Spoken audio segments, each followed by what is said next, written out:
بلوچستان حکومت کی جانب سے انسداد دہشت گردی ترمیمی ایکٹ 2025 کا نفاذ شدید عوامی تنقید کی زد میں آ گیا ہے۔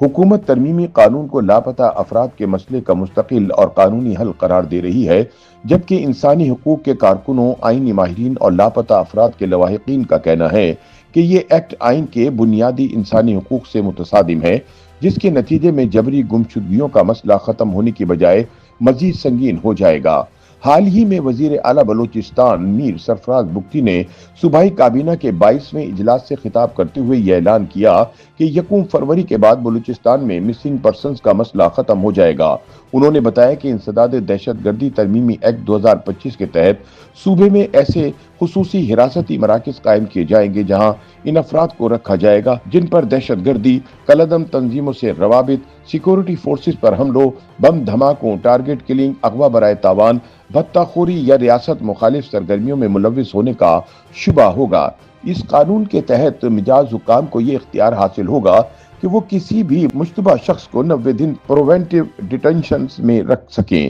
چاہے اس کے خلاف براہ راست شواہد موجود ہوں یا صرف مصدقہ اطلاعات یا شکایات موصول ہوں۔ وزیر اعلیٰ کے مطابق ان افراد سے تفتیش پولیس کے ایس پی رینک کے افسر یا مشترکہ تحقیقاتی کمیٹی کرے گی، اور اگر وہ کسی شیڈولڈ جرم میں ملوث پائے گئے تو انہیں مزید قانونی کارروائی کے لیے تحقیقاتی اداروں کے حوالے کر دیا جائے گا۔ بلوچستان کے سیکرٹری داخلہ اور قبائلی امور حمزہ شفقات کے مطابق ابتدائی طور پر کوئٹہ اور تربت میں 2 حراستی مراکز قائم کیے جائیں گے۔ وزیر اعلیٰ بلوچستان کا کہنا ہے کہ یہ قانون جبری گمشدگیوں کے خاتمے کے لیے ایک واضح قانونی فریم ورک فراہم کرتا ہے۔ ان کے مطابق ماضی میں سیکورٹی فورسز کو گرے زون میں انٹیلیجنس بیسڈ آپریشن کے دوران مشتبہ افراد کو حراست میں لینا پڑتا تھا، جس کے باعث مسنگ پرسنز کا تاثر پیدا ہوتا تھا۔ میر سرفراز بگٹی کا دعویٰ ہے کہ نئے قانون کے بعد ہر زیر حراست فرد کا ریکارڈ موجود ہوگا، اہل خانہ کو 24 گھنٹوں کے اندر اطلاع دی جائے گی اور ملاقات کی اجازت بھی دی جائے گی۔ یوں 1 فروری کے بعد لاپتہ افراد کا مسئلہ ختم ہو جائے گا۔ وزیر اعلیٰ نے یہ بھی کہا کہ بلوچستان میں مسنگ پرسنز کے معاملے کو طویل عرصے سے ریاست پاکستان کے خلاف منظم پروپیگنڈے کے طور پر استعمال کیا جا رہا ہے، حالانکہ دیگر صوبوں خصوصاً خیبر پختونخوا میں اس نوعیت کے کیسز زیادہ ہیں۔ ان کے بقول موجودہ حکومت نے پہلی مرتبہ اس مسئلے کا مستقل حل تلاش کرنے کے لیے جامع قانون سازی کی ہے تاکہ ریاست پر لگنے والے جبری گمشدگی کے الزامات کا خاتمہ کیا جا سکے۔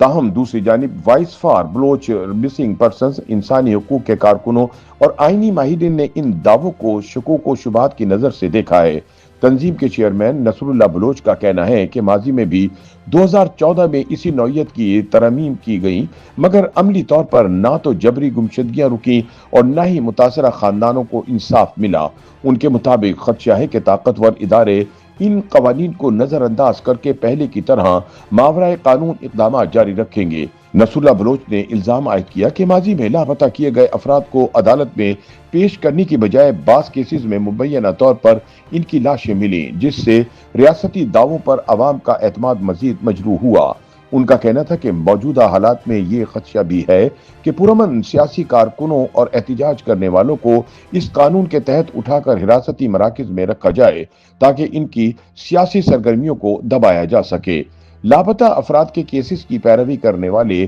سینئر وکیل عمران بلوچ ایڈوکیٹ کے مطابق نئے قانون میں پریونٹیو ڈیٹینشن سینٹرز کا تصور شامل کیا گیا ہے جو برما یا چین کے طرز کے حراستی مراکز سے مشابہت رکھتا ہے۔ ان کا کہنا ہے کہ انسداد دہشت گردی ایکٹ 1997 کے تحت بھی 90 دن کی حراست ممکن تھی، مگر اس میں ملزم کو 24 گھنٹوں کے اندر عدالت میں پیش کرنا اور منصفانہ ٹرائل لازم تھا، جو نئے قانون میں نظر نہیں آتا۔ Human rights commission of Pakistan کے رکن حبیب طاہر ایڈوکیٹ کے مطابق اس قانون میں گواہوں اور جج کی شناخت کو خفیہ رکھا گیا ہے، جس سے شفاف عدالتی عمل ممکن نہیں رہتا۔ ان کا کہنا تھا کہ اگر واقعی لاپتہ افراد کو منظر عام پر لانا مقصود ہے تو انہیں عدالتوں میں پیش کر کے منصفانہ ٹرائل دیا جانا چاہیے، نہ کہ خفیہ حراستی نظام کے ذریعے۔ بلوچستان کے معروف تجزیہ کار رفیع اللہ کاکڑ کا کہنا ہے کہ انسداد دہشت گردی ایکٹ میں نئی ترامیم سے جبری گمشدگیوں کے مسئلے کو حل کرنے کی بجائے اسے قانونی تحفظ فراہم کیا جا رہا ہے۔ ان کے مطابق اصل مسئلہ بلوچستان کی سیاسی محرومیاں، وسائل کا استحصال اور سیاسی انجینئرنگ ہے، جسے حل کیے بغیر ڈی ریڈیکلائزیشن سینٹرز یا انسداد انتہا پسندی کی حکمت عملی کامیاب نہیں ہو سکتی۔ انسداد دہشت گردی ترمیمی ایکٹ 2025 ایک ایسے موڑ پر نافذ کیا گیا ہے جہاں حکومت اسے ریاست ریٹ اور قانون کی بالادستی کا ذریعہ قرار دے رہی ہے، جبکہ ناقدین کے نزدیک یہ قانون بلوچستان میں انسانی حقوق، شہری آزادیوں اور سیاسی آوازوں کے لیے ایک نیا خطرہ بن کر سامنے آ رہا ہے۔ YouTube پر گوگلی نیوز دیکھنے کے لیے youtube.com کی سرچ بار میں googly news T V type کریں۔ گوگلی نیوز کے پیج پر سرخ رنگ کے سبسکرپشن والے بٹن پر کلک کرنا نہ بھولیے۔ YouTube پیج پر اپلوڈ ہونے والی ویڈیوز سے باخبر رہنے کے لیے بیل آئیکن پر کلک کیجیے۔ آپ کو ہر نئی ویڈیو کے بارے میں نوٹیفیکیشن موصول ہو جائے گا۔